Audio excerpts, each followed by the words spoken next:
हमारे shrine board के मुख्य कार्यकारी अधिकारी श्री अंशुल गर्ग, श्राइन बोर्ड के सभी आदरणीय सम्मानित सदस्यगण,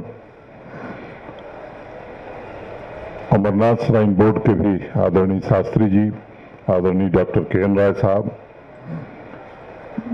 हमारे ADGP Jammu Shri Mukesh Singh, divisional commissioner Shri Ramesh Kumar, Jammu Kashmir प्रशासन के हमारे सभी वरिष्ठ सहयोगी, यहाँ रियासी जिले के प्रशासन के सभी वरिष्ठ अधिकारी, जिन लोगों के सहयोग से ये भवन आज इस स्वरूप में दिख रहा है, अब सबका नाम लेना उचित नहीं है, ऐसे सभी मां देवी के भक्त, CPWD के एडीजी और उनकी पूरी टीम, यहाँ पर उपस्थित देवियों, सज्जनों, श्रद्धालुजन, पत्रकार मित्रों, इस पावन अवसर पर मैं मां वैष्णो देवी के चरणों में बार बार प्रणाम करता हूं, ये कहते हुए कि या देवी सर्वभूतेषु शक्ति रूपेण संस्था, नमस्तस्यै नमस्तस्यै नमस्तस्यै नमो नमः। ये एक 18 अगस्त 2021 को दुर्गा भवन के शिलान्यास का कार्यक्रम आयोजित हुआ था। सितंबर 20 की जो बैठक हुई थी श्राइन बोर्ड की, उसमें फैसला लिया गया था। उस समय रमेश कुमार जी हमारे CEO हुआ करते थे, कई माननीय सदस्य उस समय भी थे। जब बातचीत हो रही थी तो मैंने आग्रह किया था कि काम 1 वर्ष में पूरा करना है।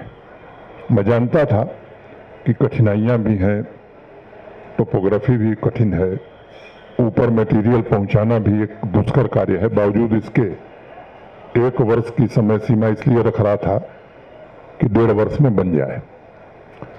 संस्कृत के एक बड़े विद्वान हुए, उनका नाम आप में से अनेक लोग सुने होंगे, भवभूति। मुझे लगता है कालिदास के बाद भवभूति से बड़ा विद्वान संस्कृत का कोई हुआ नहीं। एक छोटा वाक्य मैं बताता हूं। बड़े कुशाग्र बुद्धि के थे। बचपन में जब पढ़ते थे तो अपनी कक्षा और अपने विद्यालय में नहीं, पूरे क्षेत्र में उनका बड़ा नाम था। लेकिन जब वो घर आते थे तो उनके पिताजी बराबर डांटते थे कि पता नहीं है क्या होगा। तो एक दिन भवभूति को बहुत गुस्सा आया, कहा कि मैं हर परीक्षा में प्रथम स्थान प्राप्त करता हूं, पूरे क्षेत्र में मेरी सबसे ज्यादा प्रतिष्ठा है, बावजूद मेरे पिताजी रोज मुझे डांटते हैं। तो उन्होंने तय किया कि आज अपने पिताजी की हत्या कर दूंगा। और यहाँ हम लोगों के यहाँ यूपी बिहार में जैसे गणासा कहते हैं हम लोग, आप लोग कुछ फावड़ा तलवार टाइप समझ लीजिए। तो रसोई घर में उनके पिताजी भोजन कर रहे थे, माताजी भोजन करा रही थी। तो माताजी ने कहा कि भाई आप क्यों डांटते हैं उसको? उन्होंने कहा कि डांटने का ही असर है कि वो इतना अच्छा हो सका, मैं चाहता हूं कि और अच्छा बने। तब बड़ा पश्चाताप हुआ भवभूति को, और जब पिताजी बाहर निकले तो वो पैर पर गिर करके उन्होंने माफी मांगी, कही कि मेरे अंदर एक बड़ी दुर्भावना आ गई थी, मैंने ऐसा ऐसा फैसला किया था, तो मैं चाहता हूं कि प्रायश्चित मैं करूं। तो मुझे आप बताइए कैसे प्रायश्चित होगा? तो पिताजी ने कहा कि ऐसा करो कि ससुराल में जाओ और बकरी चराओ। अब इससे बड़ा अपमान कुछ हो नहीं सकता है उस जमाने में। तो गए, बकरी चराने लगे, और वहीं पेड़ के पत्तों पर उन्होंने संस्कृत का सबसे बड़ा महाकाव्य लिखा। तो जब 1 वर्ष में कह रहा था तो मैं जानता था कि इसमें थोड़ी देर होगी, लेकिन उस पीछे का भाव यही था कि जल्दी से जल्दी पूरा हो। जो भक्त हैं देश भर से, दुनिया भर से जो श्रद्धालु आते हैं, उन्हें एक सुविधा दी जा सके। भौगोलिक परिस्थिति, कोरोना, मानसून, कई कारण रहे हैं, नवरात्रों की भीड़, दर्शनार्थियों की बढ़ती हुई संख्या, इन सबका भी योगदान रहा है समय सीमा को बढ़ाने में। लेकिन प्रतिकूल परिस्थितियों में भी पूरी श्रद्धा और तन्मयता से जिन लोगों ने भी इस कार्य में अपना योगदान दिया है, और मैं मानता हूं कि सबसे बड़ा चमत्कार तो माता वैष्णो देवी का आशीर्वाद ही है, जिसके कारण ये भवन पूरा हो सका है। माता की शक्ति, उनकी अलौकिक ऊर्जा और आशीर्वाद से ही ये काम संपन्न हुआ है। आज बड़ा शुभ दिन भी है, कृष्ण एकादशी है। जब मैं चर्चा कर रहा था तो सुझाव एक आया कि 22 मार्च को इसका शुभारंभ किया जाए। 22 से ही नवरात्र शुरू हो रहा है। फिर शास्त्री जी से मैंने कहा कि नहीं, 22 के पहले किया जाए, कोई शुभ मुहूर्त निकालिए। तो इन्होंने कहा कि नहीं, 18 को किया जा सकता है। इसलिए आज ये 18 को हुआ ताकि आने वाले नवरात्र में जो भी भक्त आएंगे देश भर से या बाहर से, उनको एक अच्छी सुविधा हम दे सकेंगे। अब सभी सुविधाओं से युक्त और मुझे लगता है कि सनातन संस्कृति के प्रतीक के रूप में इस भवन को श्रद्धालुओं के लिए हम सब समर्पित करते हैं। जैसा हमारे मुख्य कार्यकारी अधिकारी ने बताया कि 3000 श्रद्धालु यहाँ अब रुक सकेंगे। 16 सूट, 17 पेड डॉर्मेटरीज, 27 निःशुल्क डॉर्मेटरीज की व्यवस्था की गई है। रिसेप्शन, प्रसाद काउंटर तथा टेरेस पर, जैसा इन्होंने बताया, तृप्ति भोजनालय भक्तों के लिए उपलब्ध रहेगा, जो भवन की भव्यता को बढ़ाएगा। अब एक अनुरोध मेरा होगा, श्राइन बोर्ड में जितने भी हमारे सहयोगी हैं, उनकी मेहनत और उनके परिश्रम से ही यात्रा हम सफलतापूर्वक कर पा रहे हैं। तो उन सब लोगों को मैं प्रणाम करता हूं। अब भोजनालय हमारा देश का सबसे अच्छा भोजनालय बने, जो आवे वो यह महसूस करके जाए कि नहीं, सबसे शुद्ध और अच्छा भोजनालय यहाँ चल रहा है। जो सुविधाएं हमारी हों, किसी से कम न हो, ये मेरा आग्रह होगा। अपने सभी श्राइन बोर्ड के जो भी हमारे सहयोगी हैं जो काम कर रहे हैं, ये आपकी परीक्षा की घड़ी है और मेरी प्रार्थना होगी आप सबसे कि ये आप इसको ये मान करके करिए कि भगवती का काम है और इसका पुण्य और प्रसाद आपको और आपकी आने वाली पीढ़ियों को मिलने वाला है। इस भाव से, इस सेवा भाव से इस काम को हमें करना है। तीर्थ यात्रा अब निश्चित रूप से सुगम होगी। अनंत आध्यात्मिक ऊर्जा से सराबोर त्रिकुटा पहाड़ी पर माता के भक्तों के लिए पिछले कुछ वर्षों में अनेक सुविधाएं जुटाने की कोशिश की गई है। मैं इन सुविधाओं को मात्र इंफ्रास्ट्रक्चर डेवलपमेंट नहीं मानता हूं। मुझे लगता है कि ये दायित्व है बोर्ड का कि प्राचीन सनातन परंपरा को और समृद्ध बनाया जाए और माता की सेवा के लिए आने वाले भक्तों की यात्रा को जितना हम सुगम बना सकेंगे, मैं समझता हूं उतना ही बेहतर होगा। मैं जानता हूं कि देश नहीं, देश के बाहर से भी अनेक देशों से लोग आते हैं, अनेक सीनियर सिटीजन, बुजुर्ग लोग आते हैं। बड़ी कठिनाई होती है दुर्गम रास्तों पर, उनके लिए संभव नहीं होता है कि वर्धकुमारी तक भी घोड़े पर आ सके। हेलीकॉप्टर की सुविधा सीमित है, 1000 लोगों को प्रतिदिन मिलती है। बैटरी कार अर्धकुमारी से उपलब्ध है। ऐसे अनेक दिव्यांग भाई बहन मुझे मिलते हैं और पिछले कुछ वर्षों में अनेक प्रकार के काम हुए। RFID की सुविधा उपलब्ध कराई गई है। अब पोनी सर्विसेज को भी उससे जोड़ दिया गया है।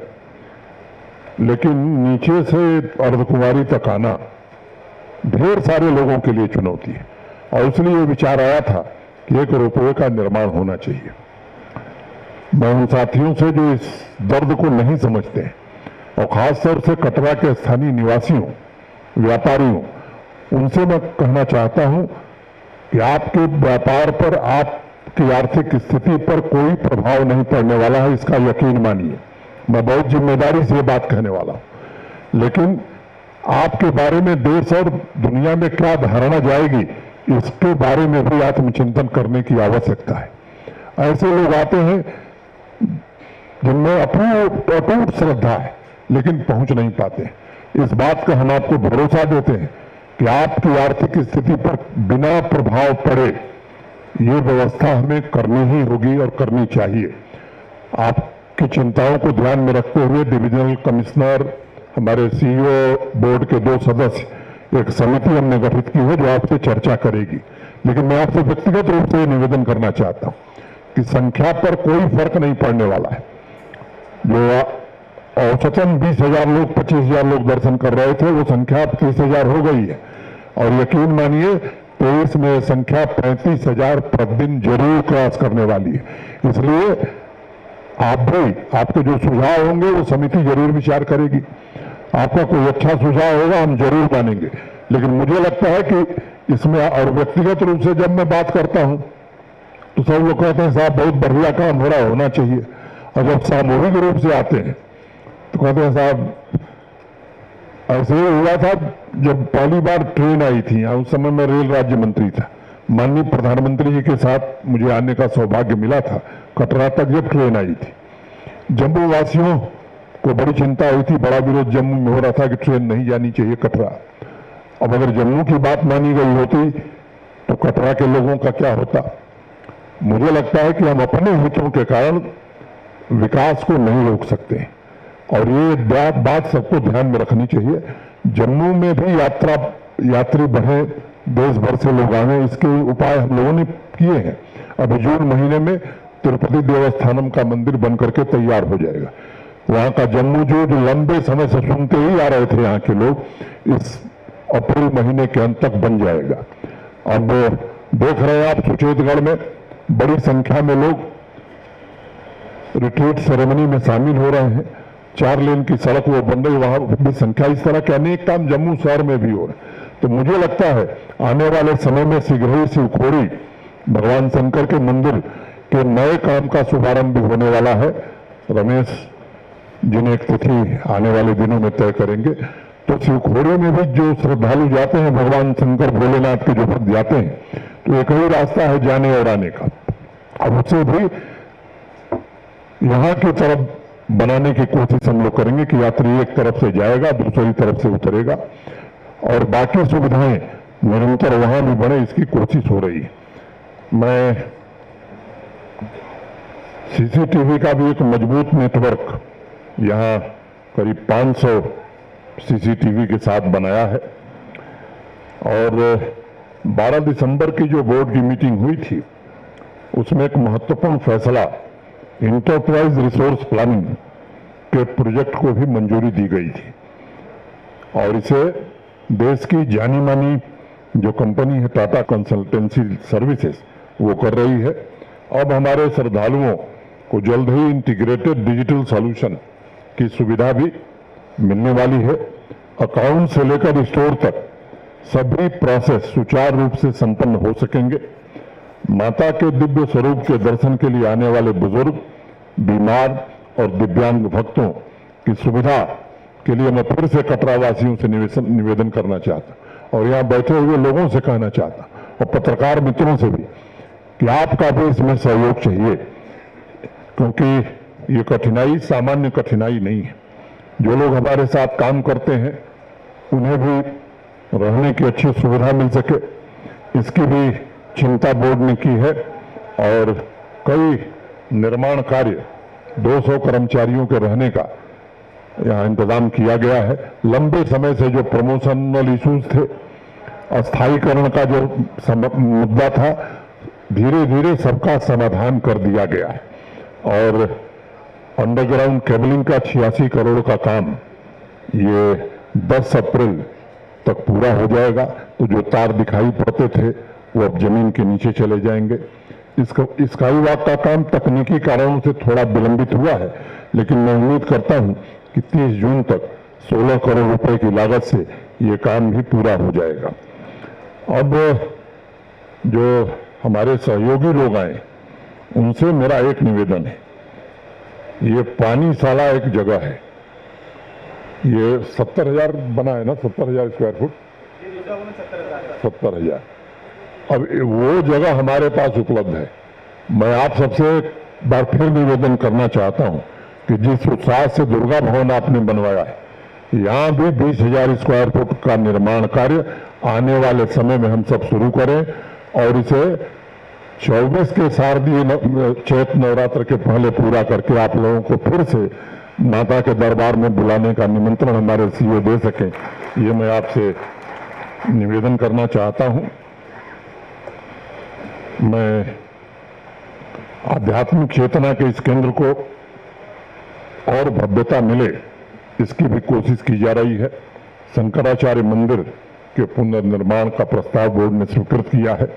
पिछले दिनों हमारे अमरनाथ श्राइन बोर्ड के सदस्य और यहाँ के तकनीकी सलाहकार आदरणीय के.एन. राय साहब और आर्किटेक्ट महोदय आए थे। भक्ति मार्ग के साथियों के लिए आस्था और संस्कृति के नए द्वार खुले, इसके लिए शंकराचार्य मंदिर का बनना बड़ा जरूरी है। पिछले 3 वर्षों में मैं कहूं कि जम्मू कश्मीर, पूरे जम्मू कश्मीर में विकास का एक महायज्ञ चल रहा है। रिकॉर्ड संख्या में तीर्थयात्री भी आ रहे हैं, रिकॉर्ड संख्या में पर्यटक भी आ रहे हैं। इस मिट्टी ने जन आकांक्षाओं को पूरा करके जम्मू कश्मीर के उज्जवल भविष्य का मार्ग प्रशस्त करने का संकल्प लिया है और नए भारत के निर्माण में जम्मू कश्मीर भी किसी से पीछे न रहे, ऐसा विश्वास यहाँ के नौजवानों में आया है। आज विकास और विरासत के सामंजस्य के साथ साथ ऐसे कार्यों को अंजाम देने की कोशिश हो रही है जिसकी कभी लोग कल्पना नहीं करते थे। तमाम दिक्कतों, कठिनाइयों, चुनौतियों के बावजूद इन कार्यों के लिए तय किए जा रहे जो मानक हैं, आने वाली पीढ़ियां अवश्य इसका लाभ उठाएंगी। स्थानीय नागरिक, व्यापारी और तीर्थयात्री सभी के जीवन में बेहतर संसाधन हमारी प्राथमिकता है। मेरा सभी नागरिकों से आग्रह है कि माता के आशीर्वाद निरंतर हम सब पर बरसते रहें। उनकी कृपा शक्ति से हम सब नैतिक मूल्यों पर चलना सीखें, जिससे सिर्फ व्यक्तिगत ही नहीं बल्कि समाज का भी उत्थान हो। मैं माता वैष्णो देवी से प्रार्थना करता हूं कि हमारे समाज में भ्रातृत्व एवं करुणा की भावना भी मजबूत हो। इतनी बात कह के आप सबके प्रति हृदय की असीम गहराइयों से कृतज्ञता व्यक्त करता हुआ मैं अपनी बात पूरी करता हूं। जय माता दी।